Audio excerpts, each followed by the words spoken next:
Assalamualaikum warahmatullahi wabarakatuh. Waalaikumsalam warahmatullahi wabarakatuh. Gimana nih kabar semuanya? Baik atau enggak? Oke, gimana nih Kak Tusha, kita mau ngapain Kak Tusha sekarang? Ngapain ya? Setelah mendengar presentasi yang lain, semangatku kembali pulih. Mari kita presentasi. Oke, lanjut aja. Jadi perkenalkan, ini kelompok-kelompok kami dari tim manusia, dimulai dari saya, Arya Tusa Jennifer Eno, bisa dipanggil Tusa. Saya Ayu Bundur Devira, bisa dipanggil Ayu. Saya Kembar Marito Baru Siringoringo, bisa dipanggil Kembar. Saya Senandung Anggun Seroja, bisa dipanggil Anggun. Saya Putu Santi Adiana, bisa dipanggil Santi. Saya Fanatia Salsabila, bisa dipanggil Tia. Saya Tika Zermozia, bisa dipanggil Tika. Saya Aura Nafila Kusuma Dewi, biasa dipanggil Aura. Saya Zakia Khairul Nisa Salsabil, biasa dipanggil Jackie. Saya Salsabila Sabrina, biasa dipanggil Sals. Saya Wendeling, bisa Len. Saya Aufa.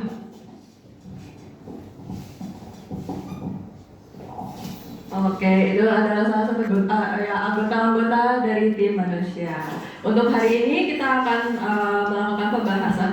Sekiranya dari tim manusia, kita tuh ngapain aja sih progresnya, yang kita harus lakukan tuh apa aja. Dan di sini kita udah ditulis dari awal tahapnya kita udah melakukan pertama itu memahami brief, kedua proses eksekusi, ketiga hasilnya, keempat ada manual versus digital, ada juga kelebihan dan kekurangannya pastinya, dan juga kesimpulan.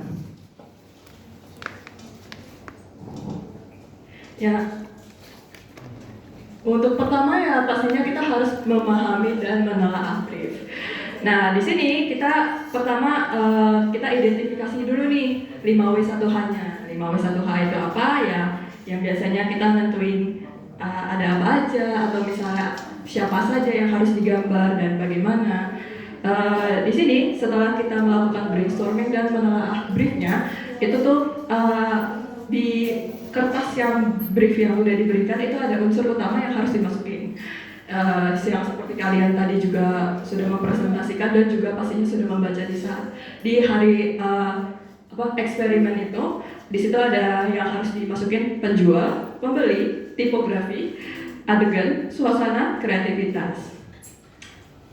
Ya, karena dia juga tentang gerobak bakso yang punya Pak Marto yang laris manis, jadi pengen makan bakso nggak sih?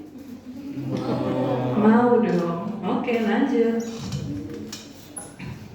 Nah, di sini ada proses eksekusinya. Setelah memahami brief, kita langsung pindah melakukan kita memasukkan ide kami ke kertas ataupun tablet. Jadi kita melakukan dua versi, yaitu manual dan digital. Itu yang pertama pasti progresnya kita melakukan sketsa kasar, selanjutnya sketsa halus, terus kita lanjut ke line art atau final line drawing media kertas berarti di sini. Ya, terus untuk yang digital itu lanjut pewarnaan dan langsung lanjut ke finishing. Ini salah satu video progres kita di ruangan kemarin tuh di situ.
Menyelesaikannya memang memerlukan waktu yang lama, akan tetapi hasilnya tidak sia-sia. Paham? Oke, jadi ini adalah satu dari beberapa hasil kami yang diselesaikan, karena yang lain itu di media kertas. Jadi bisa teman-teman lihat kalau ini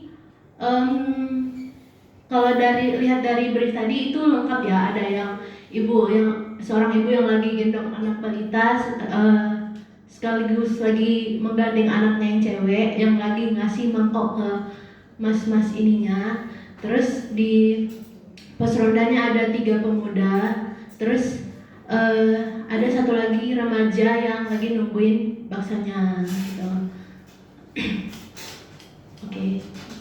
Oke, lanjut. Nah, ini beberapa hasil emerging lainnya. Sebenarnya ini nggak yang sketsanya nggak yang halus banget, karena ini kita lebih fokus untuk membuat beberapa alternatif cerita gitu. Boleh di zoom, ayo. Yang ini yang normalnya dulu. Nah, di sini juga kalau kita perhatikan itu lengkap ya aspek-aspeknya, dari yang tulisan keterangan kampung Robo Bangsa, terus tulisan bakso Pak Marto, terus ada pohonnya, terus tulisan keterangan pos ronda dan lain-lain gitu. Terus lanjut ke sini.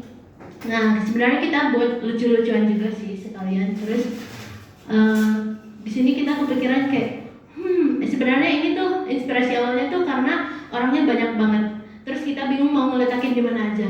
Terus kepikiran kayak di atas bisa nggak ya, kan nggak ada larangan gitu. Nah, jadi sebenarnya di sini mau bikin tangga tapi belum selesai. Lanjut ke bawah. Nah, ini juga buat variasinya. Jadi ceritanya si Pak Marto ini ada pakai penglarisnya gitu. Oke, lanjut. Ikan cucut, lanjut. Nah, selanjutnya ada perbandingan pengerjaan manual dan digital. Seperti yang bisa dilihat, yang pertama itu untuk manual itu yang mengandalkan diri kita sendiri, mengandalkan ya buatan tangan kita sendiri. Sedangkan untuk yang digital itu kayak ada tadi kok di video, kalau itu perspektifnya kita pakai fitur itu, yang itulah yang bawaannya itu. Terus kalau misalnya ada yang salah itu kan mudah kalau gampang pakai undo gitu. Terus yang kedua sketsanya. Ini kita juga bawa beberapa sketsanya itu boros banget kalau yang di manual, karena sketsa kasar. Terus sketsa kasar itu bisa berubah berapa kali, jadi boros kertas.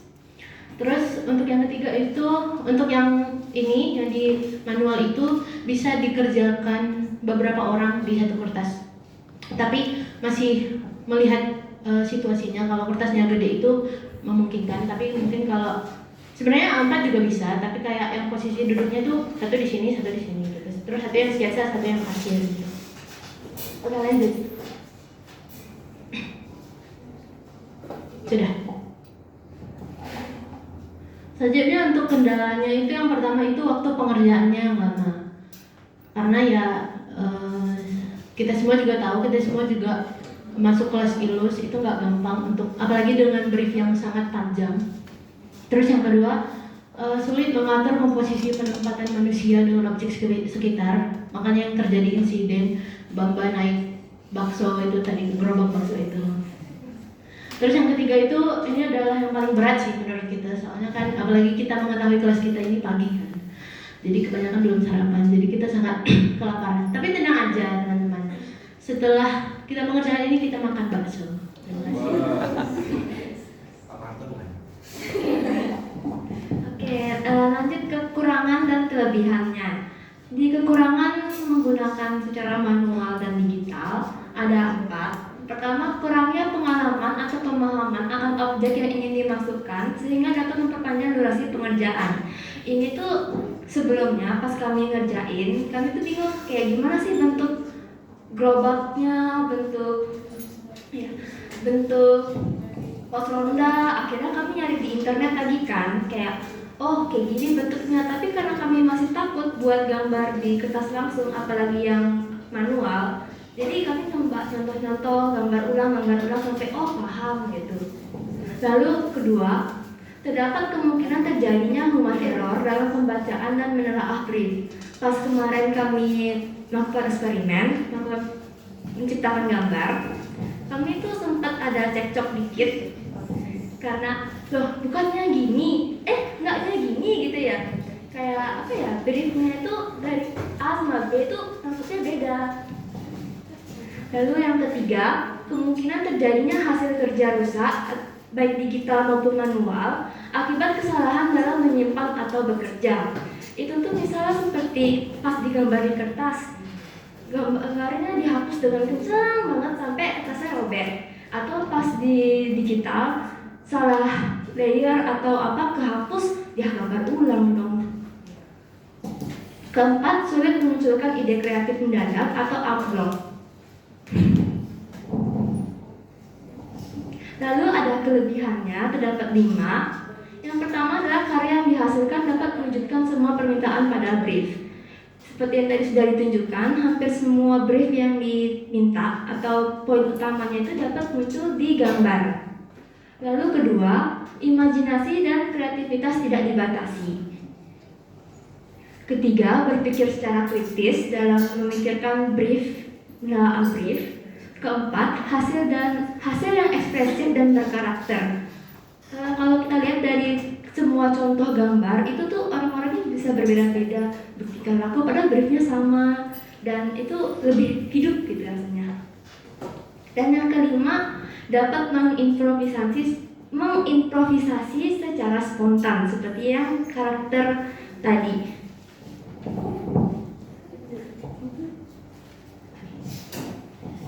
Nah, terakhir untuk kesimpulannya, jadi manusia dapat memahami perintah yang kompleks atau keilmuan minimal lebih baik daripada AI ya.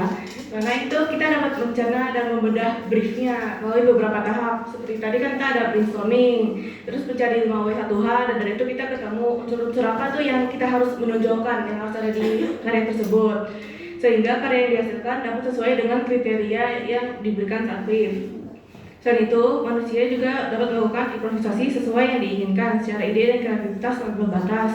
Seperti tadi kan setiap karya tuh beda hasilnya ya, seperti perspektifnya ada yang beda. Kita harus cari perspektif apa yang bisa menunjukin semua unsur-unsurnya agar kelihatan, dan juga kayak kita nyamannya pakai perspektif apa, dan juga gaya gambar kita berbeda-beda, dan juga ada ide-ide OOT tadi ya, biar apa sih karya kita kelihatan lebih unik. Nah, tetapi halangan terbesar kita, sebenarnya tadi ada banyak ya, sudah dijabarin. Tapi yang terbesar adalah waktu pengerjaan. Itu kita susah. Seperti tadi memahami brief kan memakai waktu cukup lama ya sebenarnya. Dan juga, apalagi saat eksekusi karya itu kan ada beberapa tahap seperti sketsa, lighting, finishing. Itu makan waktu banyak banget. Tadi aja kalau lihat dari video, saat di waktu yang kita berikan hasilnya aja belum selesai sampai tuntas. Dan itulah sekian hidup manusia.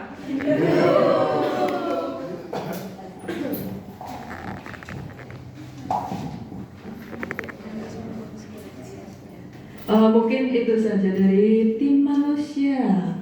Sewajar-wajarnya kita membuat kesalahan, jadi maaf bila ada yang salah disebut atau misalnya belum lengkap.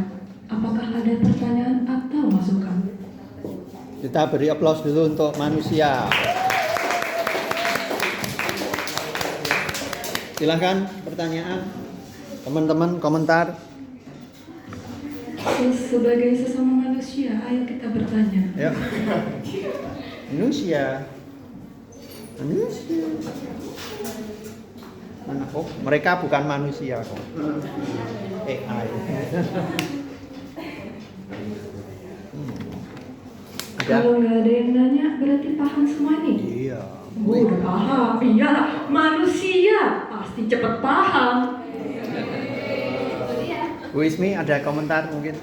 Oh, kamu komentar ya. Bu Ismi silakan. Oh siapa? Silakan. Kamu mau komentar? Silakan. Kamu kakak adik buat sama Bu Ismi. Ada Wismi, silakan ada komen.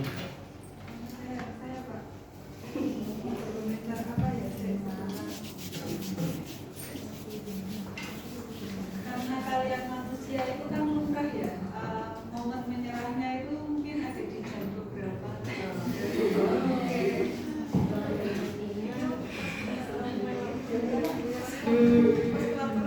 Iya, puncak kelaparannya.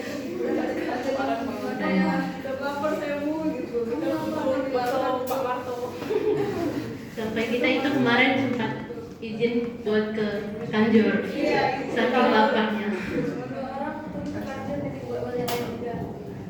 Itu sih, sebenarnya karena lagi lapar, makanya udah. Jadi pesan yang didapat adalah makanlah guys. Tugas. Oke? Ya itu, pojokan. Silakan. Aku merasakan kalian kan mengawali proses ini kan dengan cara nyari nomor satu hanya.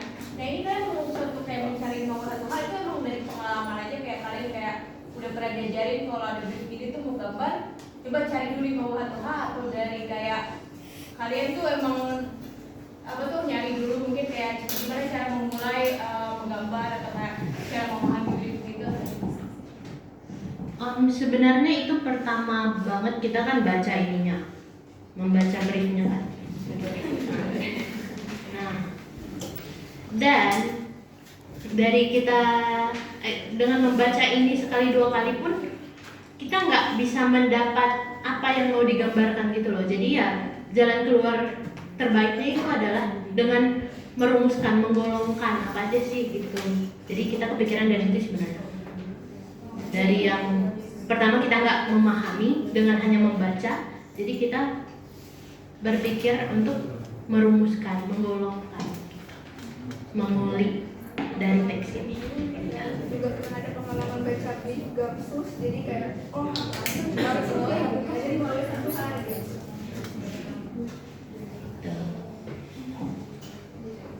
Terima kasih Jerry. Ada lagi kah teman-teman? Silakan. Akbar.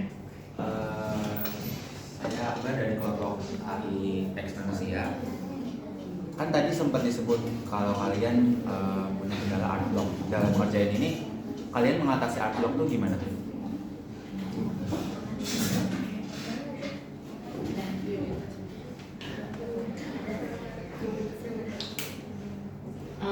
Sebenarnya itu kita nggak yang art block banget gitu. Apalagi kita kan ya rame, saling melengkapi, kebersamaan. Jadi kayak kemarin juga sempat kita saling tukar ide. Setelah mendapat ide yang bikin cewek di atas gerobak itu, kayak saling tukar ide. Kasih lagi dong ide lagi. Oh coba kayak ini gitu. Jadi kayak kita mungkin karena bareng ya, karena rame. Jadi kita saling menyatukan ide, saling bertanya pendapat satu sama lain. Emotional support juga ini. Ya, gitu sih. Kalau untuk pribadi, mungkin saya sendiri belum bisa menjawab. Kalau aku izin menambahkan karena aku bagian dari digital ya. Jadi pas aku ngerjain itu emang sempet kayak gak terpikirkan ide apapun. Ini peletakan gerobaknya, terus pos rondanya itu mau gimana sih, aku makin bingung gitu kan. Dan kita tuh gak bisa terfokus sama referensi kayak search gitu, misalnya referensi pos ronda, pasti yang muncul itu cuma hal POV depan doang. Dan kita itu kayak POV depan ini kayak terlalu mainstream dan gak ada ilustrasi yang wahnya gitu. Akhirnya tuh aku coba search dan gak cuma berpatokan sama apa yang dari brief. Jadi misalnya nih, yang briefnya itu pos ronda, terus ada bakso gitu. Tiba-tiba aku nyasarnya itu ke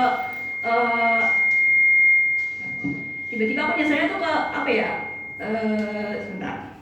Misalnya yang harusnya pos ronda jadi Menara Eiffel gitu, Menara Eiffel, dan tampilannya itu di depannya itu kayak ada entah bangku-bangkunya gitu. Nah itu aku bisa jadi membayangkan kalau misalnya di POV dari atas, Jadi dari gambar yang aku cari itu dia gambarnya ngambil dari atas gitu, dan bangkunya itu aku imajinasikan sebagai gerobaknya itu. Jadi gak semata-mata kita cuma berpaku sama apa yang harus ada di briefnya. Jadi buat mengatasi unblock itu juga harus mencari referensi lebih luas lagi gitu, agar ide kita, karena unblock itu kan lebih ke ide kita stuck di situ aja kan. Jadi lebih luas lagi aja sih itu untuk mengatasi unblocknya. Itu menurutku sih. Yuk, silakan. Lin, how about you?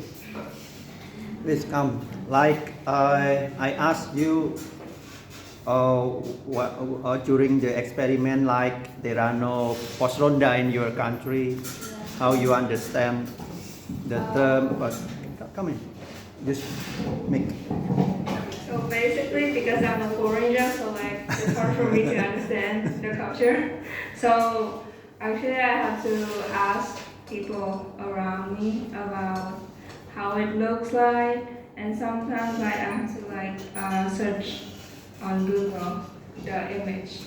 The post ronda. And Yeah, because like I don't know what is post ronda. After I look at it, I know what it is. I actually can be able to like draw it. And how- Like I have saw it many times around here. Okay. And how about gerobak bakso? I saw it too in Kantin. Okay, similar in your country. Okay, thank you, Lin. Ya, yang lain ada? Cukup? Oke, terima kasih untuk manusia. Kita beri aplaus lagi. Manusia jaya jaya jaya.